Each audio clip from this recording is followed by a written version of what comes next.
வணக்கம் and welcome to அரசியல் பேட்டை. வணக்கம் சார். வணக்கம் சுமையா. சட்டமன்றம் நெடு நாட்களாக தொடர்ந்து நடந்துட்டே இருக்கு. ஆளும் கட்சியினர் பேசக்கூடிய பல விஷயங்கள் அவை குறிப்பிலிருந்து நீக்குறோம் அப்படின்னு சொல்லிட்டு இருக்காங்க. அந்த மாதிரியான வார்த்தைகள் தான் அவங்க பயன்படுத்திட்டு இருக்கதை பார்க்க முடியுது. இன்றைக்கும் பல முக்கியமான விவாதங்கள் நடந்துச்சு. அதுல நந்தன் கால்வாய் பத்தின ஒரு விஷயம் 50 ஆண்டுகளாக அதை கொண்டு வரணும் அப்படின்ட்டு ட்ரை பண்ணி இன்னும் முடியலை அப்படின்ற மாதிரி சொல்லியிருந்தாங்க.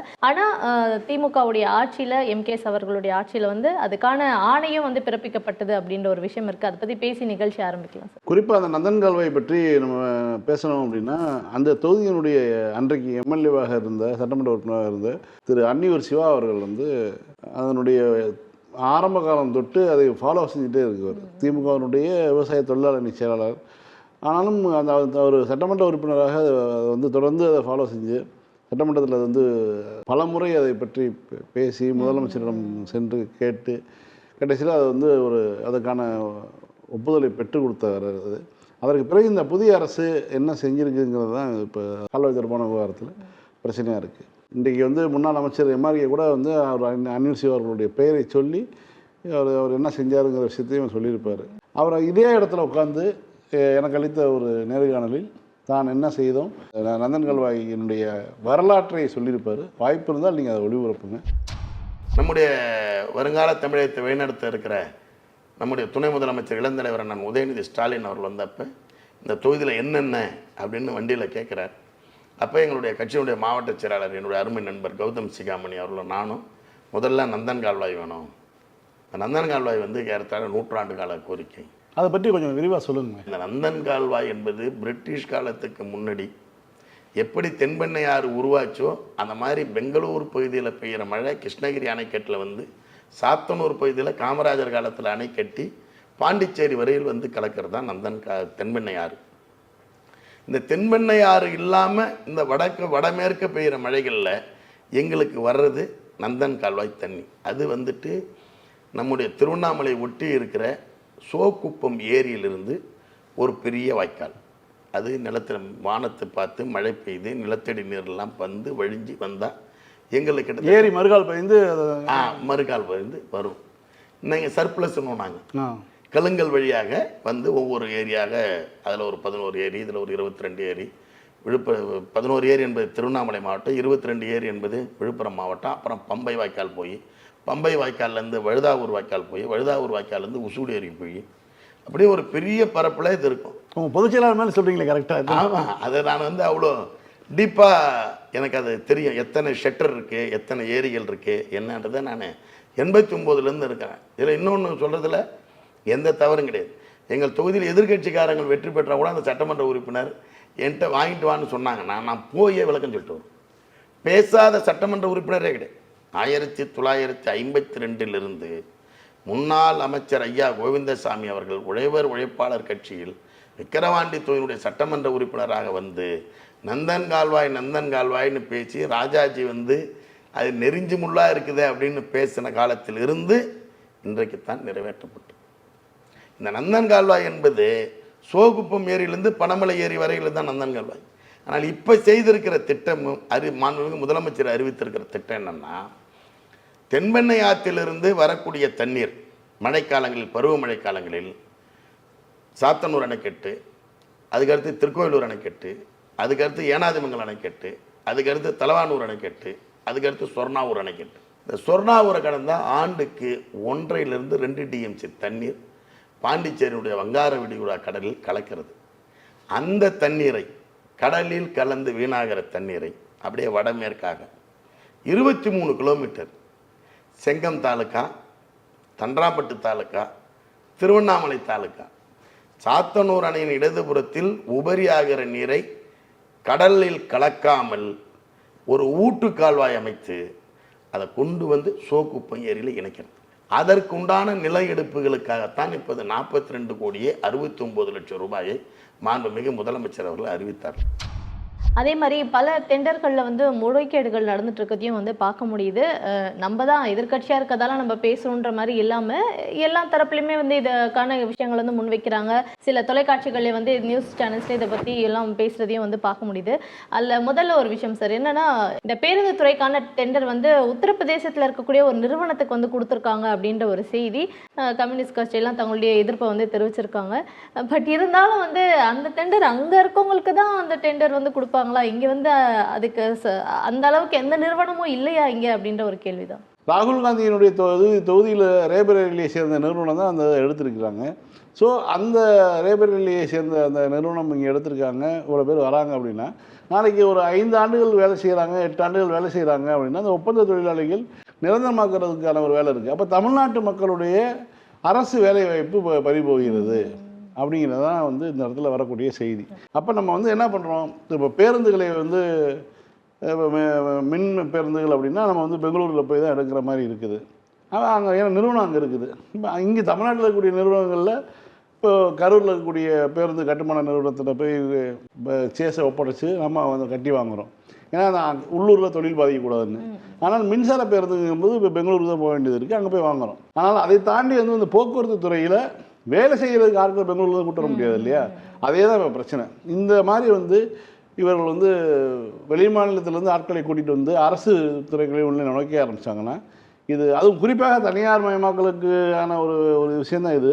அதுலேயும் வந்து வெளிமாநிலத்தை சேர்ந்தவர்களை நீங்கள் பயன்படுத்துனீங்கன்னா, இதுவே வந்து நீங்கள் கான்ட்ராக்ட் தான் விடுறீங்க. கான்ட்ராக்ட் விடும்போது ஒரு இதை போடணும், தமிழ்நாட்டை சேர்ந்தவர்களுக்கு நீங்கள் கொடுக்கணும் அப்படின்னு முன்னுரிமை இல்லை, முழு உரிமையும் கொடுக்கணும் தான் சொல்கிறோம்.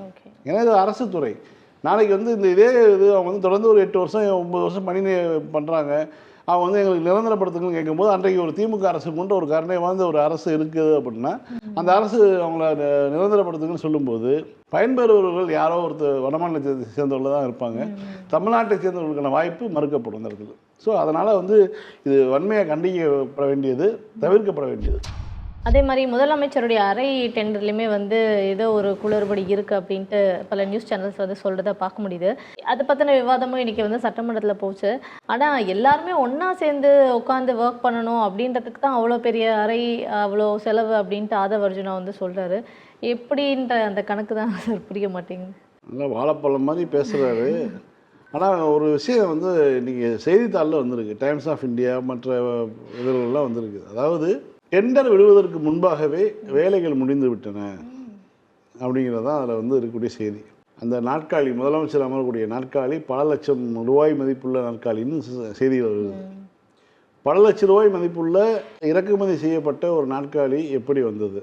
50 லட்சம் ரூபாய்க்குள்ள உள்ள பணிகள் மட்டும்தான் வந்து எம்என்ஆர் சொல்லக்கூடிய அந்த அடிப்படையில் வந்து மெயின்டெனன்ஸ் அண்ட் ரிப்பேர் அடிப்படையில் செய்ய முடியும்.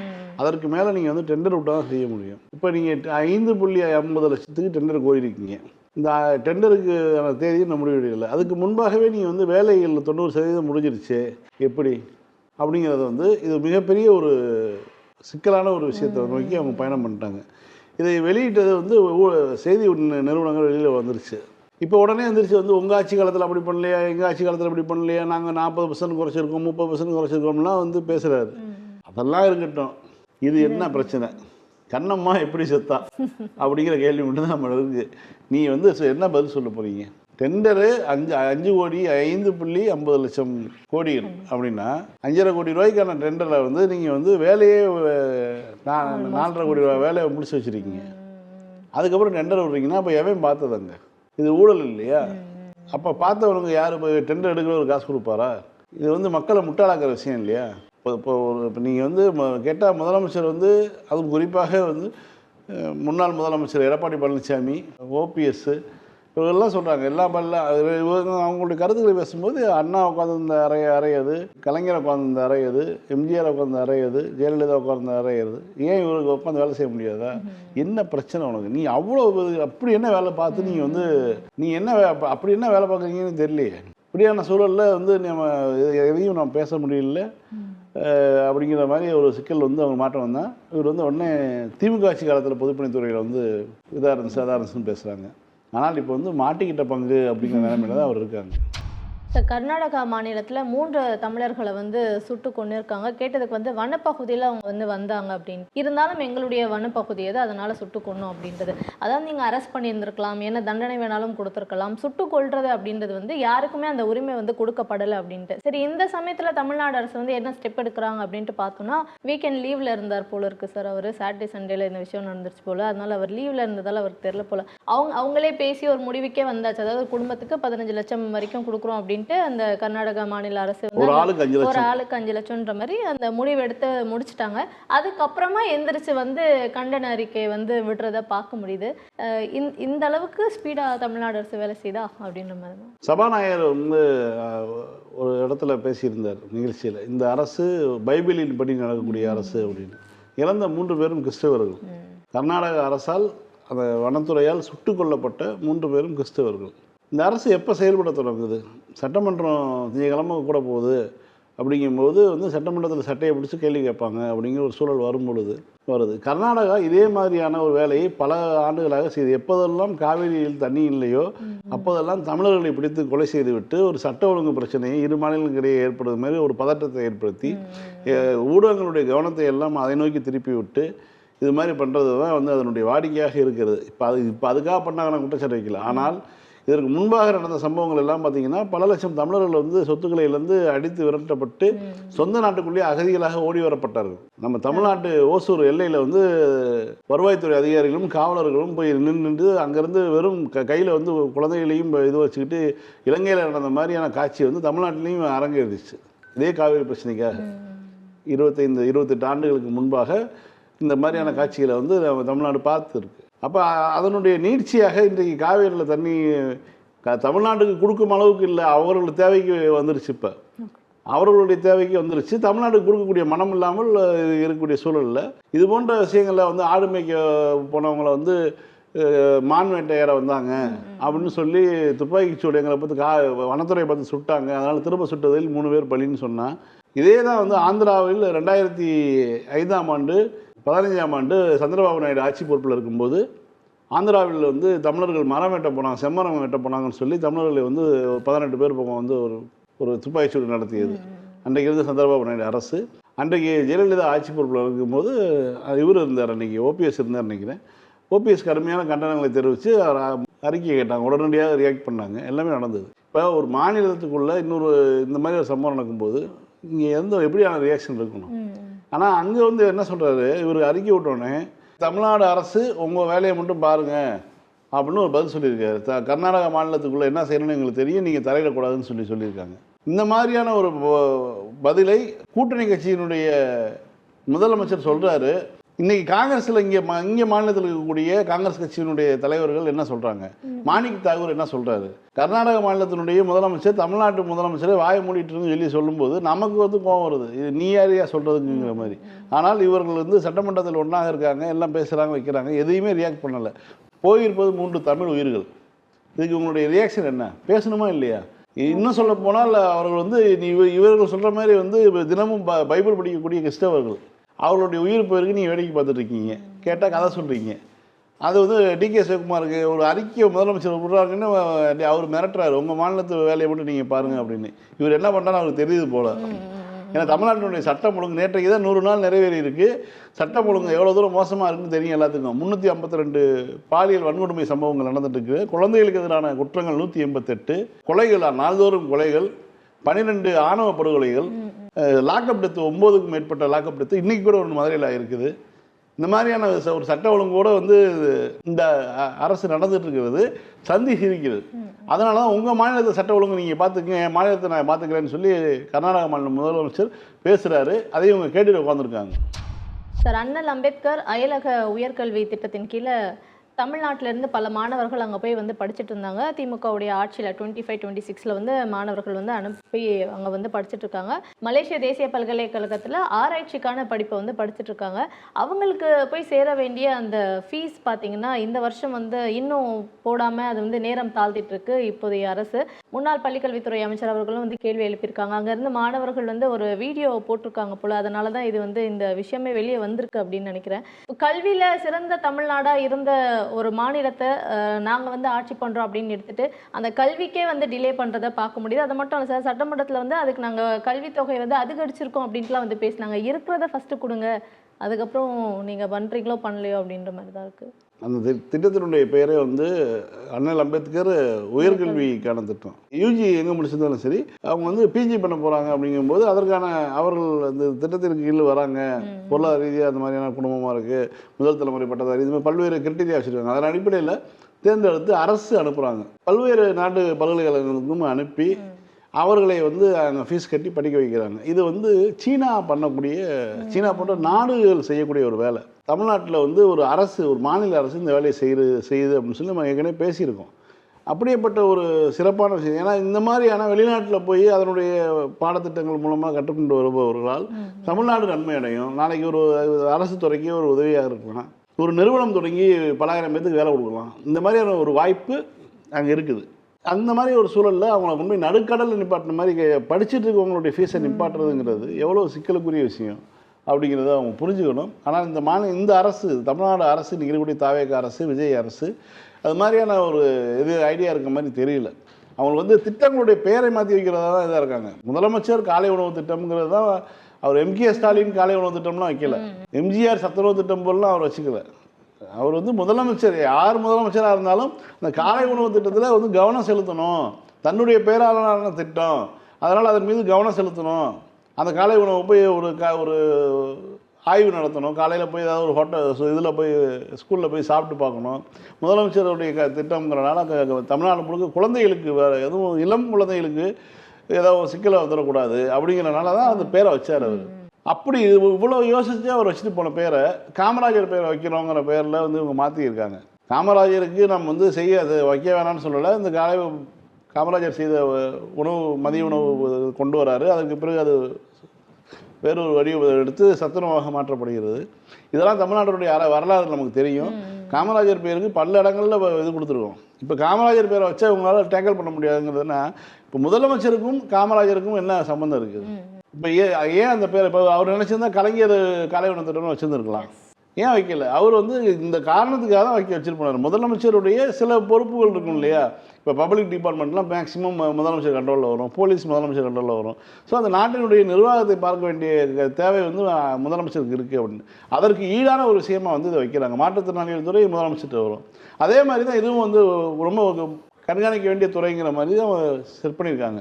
ஏன்னா இப்போ தான் ஆரம்பிச்சிருக்கோம், இன்னும் அதுக்கான இதெல்லாம் இருக்குது, ட்ரையல் அண்ட் எரர்லாம் இருக்குது. அதெல்லாம் நடந்து முழுமையாக இது வந்து எல்லா வகுப்புக்கும் போகிற மாதிரி வந்து ஒரு சூழல் வரும் இல்லையா? அது வரைக்குமான ஒரு இதை நம்ம கொண்டு போகணுங்கிறதுக்காக தான் அந்த பேரை வச்சது. ஆனால் இந்த அரசு இப்படி வந்து பேரை மாற்றிட்டாங்க. அதே மாதிரி பல திட்டங்களுக்கும் பேரை மாற்றுறாங்க. ஏற்கனவே வந்து பெண்களுக்கு வந்து இரும்பு சத்து இருக்கா, அனிமிக்காக இருக்காங்களான்னு சொல்லி பார்க்கக்கூடிய அதாவது பெண் மாணவிகளுக்கு இருக்கக்கூடிய திட்டம் நடைமுறையில் திமுக ஆட்சியில் இருக்குது. அந்த திட்டத்துக்கு வந்து இரும்பு கண்மணி அப்படின்னு பேரை மாற்றி வச்சுருக்காங்க. இப்படி பேரை மாற்றி வைக்கிறது தான் வந்து இவங்களுக்கு வேலையாக இருக்கே தவிர எந்த திட்டமுமே நடைமுறைக்கு கொண்டு வரல. புதிதாக இப்போ தங்கமோரம் திட்டம் 17ஆம் தேதி வருது இல்லை, செப்டம்பர் 17 சொல்லியிருக்காங்கல்ல, அன்னைக்கு இருக்குது. இப்போ இவங்களுடைய திட்டத்தினுடைய லட்சணங்கிறது அன்னைக்கு புரியும்னு வச்சுக்கோங்களேன். ஏன்னா இது வந்து எவ்வளோ நாளைக்கு அந்த திட்டம் செயல்படும், அந்த திட்டம் எவ்வளோ குழப்படியானது, எவ்வளோ சிக்கலானது எல்லாத்தையும் நம்ம புரிஞ்சுக்கணும். ஒரு பவுன் மோதிரத்துக்காக, தங்கத்துக்காக வந்து அரசு மருத்துவமனைக்கு ரஸ் ஆகி அரசு மருத்துவர்கள் எவ்வளோ ஸ்ட்ரெஸ்ஸாக போகிறாங்கங்கிற ஒரு காட்சி நேற்றைக்கு வந்து ஒரு வீடியோ ரிலீஸ் ஆகிருந்துச்சு. ஒரு அரசு மருத்துவமனையில் குழந்தை பிறக்கும்போது அந்த பெண்ணினுடைய பனிக்கூடம் உடைந்து குழந்தை வெளியில் வந்துருச்சு. ஆனால் அந்த பனிக்கூடம் முழுவதும் அந்த பெண் மருத்துவருடைய முகத்தில் அடிக்குது. ஏன்னா அந்த மருத்துவமனையில் அவங்க அவசரமான இதில் வந்து வராங்க, ரொம்ப சிக்கலான பிள்ளை பேருங்கிறதுனால ஒடியாராங்க. மாஸ்க்கு கூட கிடைக்கலாங்க. அப்படியான சூழலில் அரசு மருத்துவர்கள் தங்களை வந்து அதாவது சம்பளம் அப்படின்லாம் சொல்ல முடியாது, சேவை தான் தமிழ்நாட்டை பொறுத்த செஞ்சுட்டு இருக்காங்க. அப்போ இவர் இப்படி கொண்டாட திட்டத்தினால அவங்களுக்கு இன்னும் எவ்வளோ பெரிய ஸ்ட்ரெஸ் ஆக போகுதுங்கிற ஒரு சிக்கல்லாம் இருக்குது. இதெல்லாம் தாண்டி இவர்கள் வந்து இந்த திட்டங்களை பேரெல்லாம் மாற்றுறதுதான் ஒரு ரைட்டு. அந்த திட்டங்களுடைய அடிப்படை விதிகளை வந்து ஏன் வந்து மதிக்க மாட்டேங்கிறாங்க? ஒருத்தர் போய் மலேசியாவில் உட்காந்துட்டு பேசுகிறாரு, நான் படிச்சுட்டு இருக்கணும், பாதி படிப்பில் வந்து ஃபீஸ் கட்டாமல் விட்டிங்கன்னா நான் படிக்கிறதால இப்போ நான் என்ன பண்ணுறதுன்னு தெரியாமல் ஒரு சூழலை ஏற்படுத்தி விட்டீங்களேன்னு சொல்கிறாரு. இது மாதிரி தான் எத்தனை ஊரில் மாணவர்கள் இருக்காங்க. இப்போ எவ்வளோ பெரிய சிக்கலை வந்து இந்த அரசு ஏற்படுத்தியிருக்கு. இந்த அரசுக்குன்னு என்பது ஒரு வியூ இல்லைங்க. இந்த அரசுக்குங்கிறதுக்கான ஒரு தலைமை கிடையாது. பல்வேறு தலைமைகள் இருக்குங்க. எல்லா தலைமைகளுக்குமே வந்து அறிவு கிடையாது. இன்றைக்கி அவைத்தலைவர் வந்து சொல்கிறாரு, நீங்கள் வந்து வேறு கருத்துக்கள்லாம் பேசாதீங்க, வேறு நோக்கத்தோடு வந்து பேசாதீங்க அப்படின்னு யார் அமைச்சர்களை சொல்கிறாங்க. அவர் எதிர்கட்சி உறுப்பினர்களை கண்டித்ததை விட அமைச்சர்களை கண்டித்தது தான் அதிகமாக இருக்குது. என்ன காரணம்னா இவங்க வந்து லைவில் போகுது, ரீல்ஸ் போடலாம், அதுக்காக நம்ம எதை வேணாலும் பேசிடலாம். அவை குறிப்பில் இடம்பெறாமல் போகுது, அது போயிட்டு போகுது. ஆனால் அது லைவில் போகுதுல்ல, நம்ம ஆளுங்க கட் பண்ணி ரீல்ஸ் போடுவோம் இல்லைன்னு சொல்லி எதை வேணாலும் பேசுறதுன்னு சொல்லி சொல்கிறாங்க. அதைத்தான் அவர் சொல்கிறாரு சபாநாயகர், நீங்கள் வேறு நோக்கத்தோட இது செய்யாதீங்க அப்படின்னு. இங்கேயும் அந்த ரீல்ஸ் மனப்பாடம் அதைத்தான் சொல்கிறார், சொல்லாமல் சொல்கிறாரு.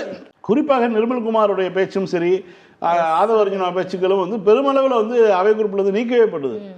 அவங்க வந்து வணக்கம்னு சொல்கிறது மட்டும்தான் இருக்கே தவிர மீது எல்லாமே நீக்கப்பட்டது. அது துறை சார்ந்தோ எது சார்ந்தோ பேசுறது கிடையாது. அதே மாதிரி ஒரு எதிர்த்தரப்புல இருந்து கேள்வி கேட்டால் அது அந்த துறை அமைச்சர் பதில் சொல்கிறதே கிடையாது. 10 பேர் பேசுகிறாங்க. முதலமைச்சர் வந்தால் எதிர்கட்சி தலைவர் வந்துருச்சு வணக்கம் வைக்கலான்னு சொல்லி ஒரு பஞ்சாயத்து போட்டுறாங்க.